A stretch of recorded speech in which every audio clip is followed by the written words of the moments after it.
Paano tanggalin ang ibang account na nakalagin sa inyong mga messenger? Open lang natin ang messenger. Click 3 lines. Click settings. Click nyo lang po ang switch account. Lalabas dito yung mga account na nakalagin sa inyong messenger. Para maalis yan or para matanggal yan, ilong press lang natin ito guys. Then, tap nyo po yung delete icon sa side. Then, lalabas ito guys. This account is also logged into Facebook on this device.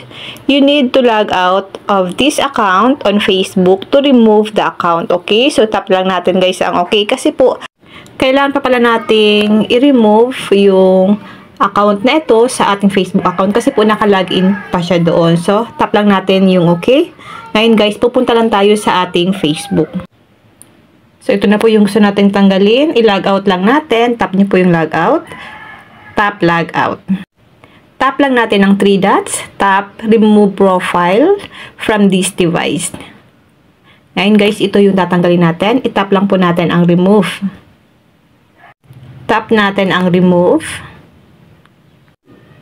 So, ayan guys, na-remove na po yung account sa ating Facebook. Ngayon, open na natin ang ating messenger. Tap 3 lines, tap settings, tap switch account. Ngayon, ilong press na po natin yung account na alisin natin. Tap natin ang delete, remove this account. Tap nyo lang po ang remove para ma-remove po ito sa ating messenger. Ayan guys, na-remove na po yung account na gusto nating tanggalin. Yun lang guys, sana po may natutunan kayo sa aking video. Kung hindi pa po kayo nakafollow sa aking Facebook page, pwede nyo po aking follow Positive Mind at sa aking YouTube channel, RK Willow, at sa aking bagong YouTube channel, Positive Mind, para updated kayo sa mga bago kong upload na video.